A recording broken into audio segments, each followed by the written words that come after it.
বোঝা যায় যে কোন কোন এলাকায় সহিংসতার মাত্রা বেশি। প্রতিবেদনটি আরও দেখায় যে নির্বাচন সহিংসতা সাধারণত 4টি প্রধান ধরনের সংঘটিত হয়েছে, কিন্তু দুঃখজনকভাবে অনেক সময় রাজনৈতিক প্রতিদ্বন্দ্বিতা ও স্থানীয় ক্ষমতার দ্বন্দ্বের কারণে নির্বাচনকে ঘিরে সহিংসতা, সংঘাত, ভয়ভীতি প্রদর্শন, মানবাধিকার লঙ্ঘনের মতো ঘটনায় অনাকাঙ্ক্ষিত পরিস্থিতির সৃষ্টি হয়, যা গণতন্ত্রের জন্য উদ্বেগজনক। ঠিক আছে। আজকের এই সংবাদ সম্মেলনের মাধ্যমে আমরা সেই তথ্য বিশ্লেষণ ও সুপারিশ আপনাদের সামনে তুলে ধরতে চাই। আশা করছি আপনারা বিষয়টি গুরুত্বের সহকারে জাতির সামনে তুলে ধরবেন।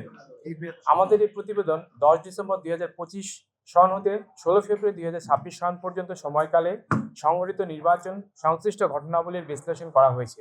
গবেষণায় দেখা গেছে এই সময়ের মধ্যে দেশ জুড়ে বিভিন্ন এলাকায় হামলা, ভোটদানে বাধা, নির্বাচন পরবর্তী উত্তেজনার মতো ঘটনাগুলো ঘটেছে। এসব ঘটনায় মোট 7 জনের মৃত্যু এবং প্রায় 16 জনের বেশি মানুষ আহত হয়েছে, যা খুবই উদ্বেগের বিষয়।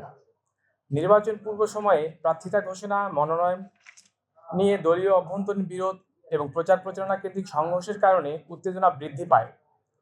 নির্বাচন দিবস এবং ভোট কেন্দ্রকে ঘিরে সংঘটিত ঘটনাগুলোর মধ্যে ছিল প্রতিদ্বন্দ্বী রাজনৈতিক গোষ্ঠীর মধ্যে সংঘর্ষ, ভোটারদের বাধা দেওয়ার চেষ্টা।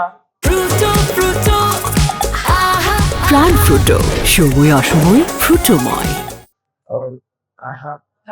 কিছু স্পর্শকাতর আসনে অনাকাঙ্ক্ষিত পরিস্থিতি। নির্বাচন পরবর্তী সময়ে প্রায় 30টি জেলায় পুনরায় সহিংসতা এবং উত্তেজনা দেখা গেছে, যার প্রধান কারণ ছিল নির্বাচনের ফলাফল নিয়ে অসন্তোষ এবং প্রতিশোধমূলক সংঘর্ষ। বিভাগ ভিত্তিক বিশ্লেষণে দেখা যায় বরিশাল বিভাগে সবচেয়ে বেশি সংঘাতের ঘটনা ঘটেছে, যা মোট সংঘাতের প্রায় 40%।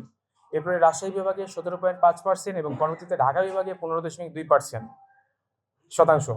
প্রতিবেদনটি আরও উল্লেখ করছে যে বড় রাজনৈতিক দলগুলোর অভ্যন্তরীণ কোন্দল এবং বিভিন্ন দলের পারস্পরিক প্রতিদ্বন্দ্বিতা রাজনৈতিক সহিংসতার বড় একটি কারণ হিসেবে কাজ করেছে।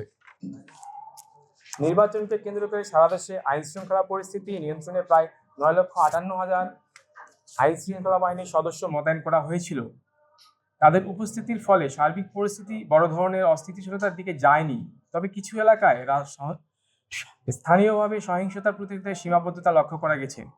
আমাদের বিশ্লেষণে নির্বাচন সম্পর্কিত সহিংসতাকে 3টি ঝুঁকি পর্যায়ে ভাগ করা হয়েছে: উচ্চ ঝুঁকি, মধ্যম ঝুঁকি এবং নিম্ন ঝুঁকি। এই শ্রেণীভিত্তিক মাধ্যমে আমরা বোঝা যায় যে কোন কোন এলাকায় সহিংসতার মাত্রা বেশি এবং ভবিষ্যতে কোথায় প্রতিরোধমূলক ব্যবস্থা গড়ে তোলা প্রয়োজন হবে। প্রতিবেদনটি আরও দেখায় যে নির্বাচন সহিংসতা সাধারণত 4টি প্রধান ধরনের সংঘটিত হয়েছে। 1. দলীয় অভ্যন্তরীণ সংঘর্ষ, বিভিন্ন দলের মধ্যে প্রতিদ্বন্দ্বিতাজনিত সংঘর্ষ, ভোটকেন্দ্রিক অনিয়ম বা উত্তেজনা, নির্বাচন পরবর্তী প্রতিশোধমূলক সহিংসতা। সম্মানিত উপস্থিতি, এই প্রতিবেদন কেবল অতীতের ঘটনা তুলে ধরার জন্য নয়, বরং ভবিষ্যতের জন্য শিক্ষা গ্রহণের একটি প্রচেষ্টা। আমরা বিশ্বাস করি গণতান্ত্রিক প্রক্রিয়াকে শক্তিশালী করতে হলে নির্বাচন অবশ্যই সহিংসতামুক্ত এবং অংশগ্রহণমূলক রাখতে হবে। এই প্রতিবেদনে কিছু সুপারিশ করা হয়েছে, যেমন নির্বাচন পূর্ব পর্যায়ে রাজনৈতিক দলগুলোর মধ্যে সংলাপ জোরদার করা, ঝুঁকিপূর্ণ এলাকায় আগাম সংঘাত নিরসন ব্যবস্থা গড়ে তোলা, আইন শৃঙ্খলা বাহিনীর সমন্বিত ও দ্রুত প্রতিক্রিয়া নিশ্চিত করা, নির্বাচন পরবর্তী বিরোধ নিষ্পত্তির কার্যকর প্রাতিষ্ঠানিক ব্যবস্থা শক্তিশালী করা। শেষে আমরা আরো বলতে চাই, একটি অবাধ, সুষ্ঠু ও শান্তিপূর্ণ নির্বাচন করা রাষ্ট্র সংশ্লিষ্ট সকল পক্ষের দায়িত্ব। নির্বাচনকালীন সহিংসতা, মানবাধিকার লঙ্ঘনের ঘটনা গণতান্ত্রিক সংস্কৃতিকে দুর্বল করে। আমাদের প্রকাশিত প্রতিবেদনটি একটি নিরপেক্ষ প্রতিবেদন। আমাদের এই প্রতিবেদনের তথ্য সংগ্রহে আমরা বিভিন্ন ডিজিটাল মাধ্যম, ইলেকট্রনিক মিডিয়া, জাতীয় দৈনিক পত্রপত্রিকা, আন্তর্জাতিক পত্রপত্রিকা, বিভিন্ন সম্পাদকীয় এবং বিভিন্ন আর্টিকেল থেকে বিচার বিশ্লেষণ করে প্রতিবেদনটি প্রকাশ করেছি।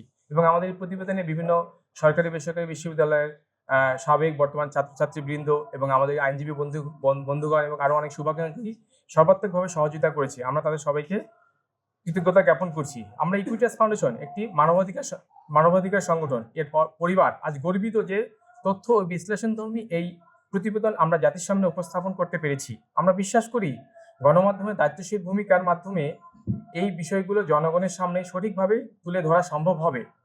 পরিশেষে গণমাধ্যমের প্রতি আহ্বান থাকবে, আমরা যেন তথ্যভিত্তিক ও দায়িত্বশীল প্রতিবেদন প্রকাশের মাধ্যমে গণতান্ত্রিক প্রক্রিয়াকে আরো শক্তিশালী করতে পারি।